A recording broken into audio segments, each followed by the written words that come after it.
Little tiny guy right there. I am really excited. I have never done this before.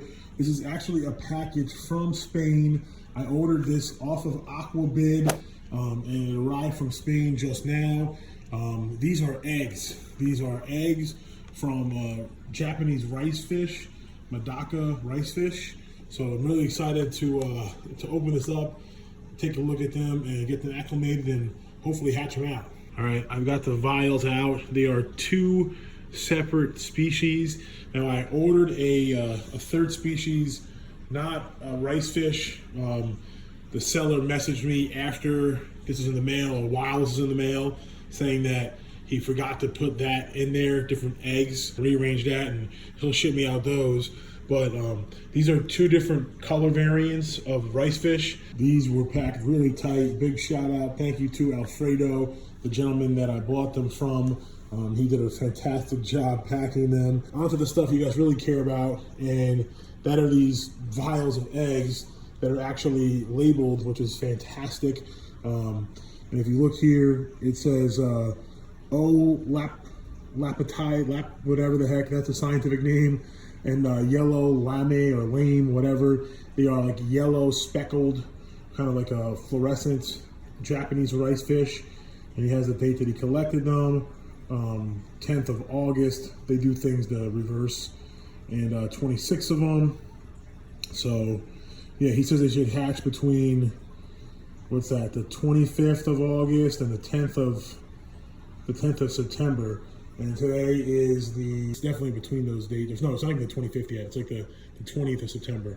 But if we take a look at the eggs here, you could see, if we can focus in on them, there's eyes, they're eyed up. Now some of them, and he gave me instructions, I've done this before, some of them may fungus up. There's methylene blue, which will help prevent the fungus. But the ones that will fungus up will turn blue in the methylene blue, which is kind of cool. So I'll go through these and pick out the ones that are good. You can kind of see these little black dots. Those are the eyes in the eggs that are eyed up and should hatch here in a few days. And we look at the vial here, we have the gold variety, 23 of these guys, and same expected hatch date, and same deal kind of going on. You can see the little eyeballs in the eggs. Actually, you can kind of see a little dark circles in the eggs. Those are the eyeballs. So, like I said, gonna sort these out here in a little bit. Really excited to get some fish eggs in the mail. I've done this before last year, about a year ago, with some success. So excited to get these, especially since these are from Spain, out of the country, and you really can't find this species of fish here in the States too often. I'm almost done here transferring all the eggs from the vials to these little tubs that I've added a little methylene blue to. The process kind of was dump the vial of eggs into a little small container with a water here and a little bit of the new water, and then kind of use, I still kind of got these tools in my hand, little forceps, the planting forceps, but mainly the little, whatever, a little mini turkey baster, I forget what these are called, but using that along with the help of the dogs, no, not at all, but just using that to separate the eggs. And like I said, I got almost all of them in here. You want to separate them, that way if one fungus is up, they don't all fungus up. There was already a few fungused, but plenty with the eyes. So the ones that were fungused, I left in that container. I'm going to leave in this container and then transfer, the good ones over here. Let me get back to this before we get a bunch of dog hair inside the little grow out and hatching containers. Just got done setting up this little fry grow out tank. If you could take a look at this little tiny baby swimming around, still has its egg sac. That is a Japanese rice fish. I'll butcher the scientific name, but this is one of the gold varieties. Literally just hatched it out and moved it over a few minutes ago. I have this little kind of 2.5 gallon tank I just got actually for free not too long ago from a guy that was getting out of the hobby. But these are the containers I was using to hold the eggs until they were hatched. And I just checked on the container with the gold eggs, and I saw one free swimming, moved it over, and then sure enough, there was 2 more. So there's a total of 3 now in this little 2.5 gallon and hopefully we'll get some more. There seems to be a few more eggs that look like they're, you know, getting ready to hatch soon. There's still some viable eggs in the other container, although none free swimming yet, so we'll see. I moved one of my vinegar eel cultures out here, so I just fed them vinegar eels for the first time. Looks like they're enjoying them, hopefully. But this is a really cool experiment. We got these eggs in the mail from Spain.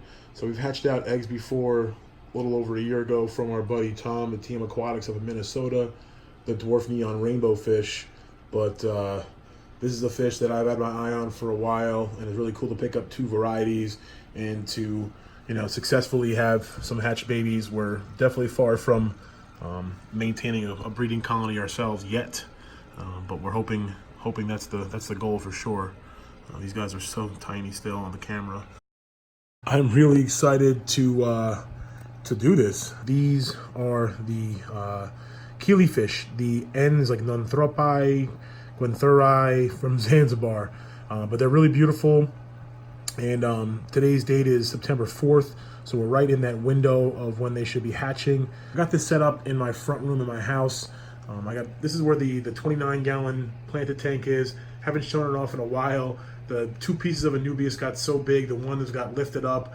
I was wanting to redo this tank for a while, but this is where the super red plecos actually breed. So when you have a pair of breeding super red plecos, you don't mess with the tank.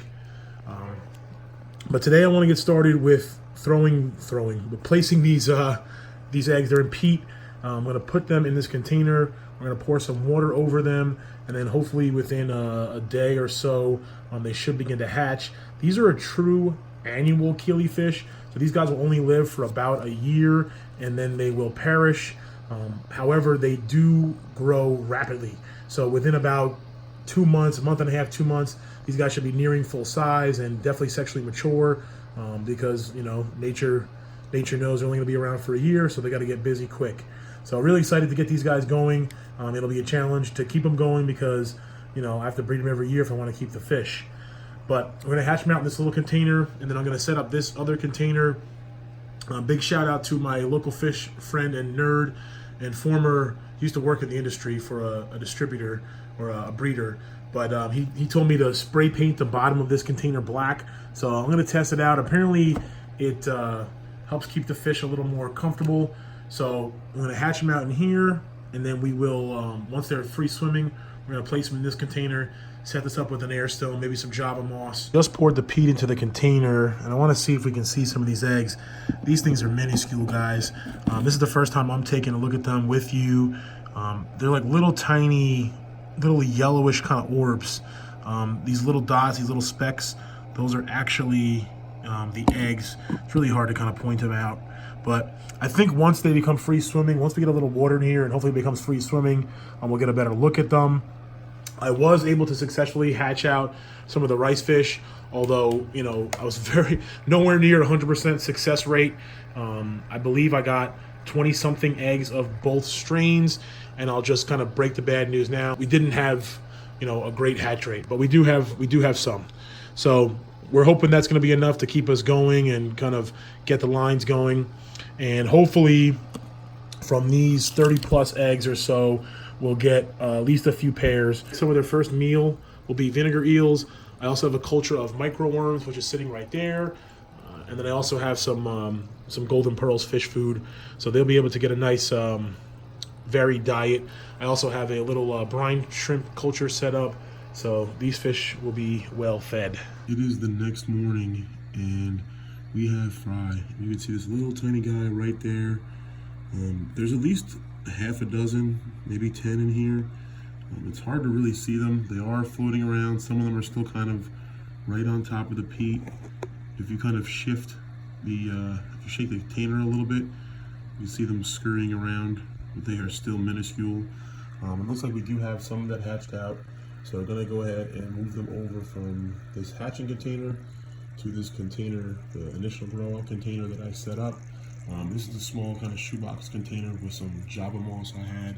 The Java moss is gonna contain some small microorganisms, paramecium, who knows what.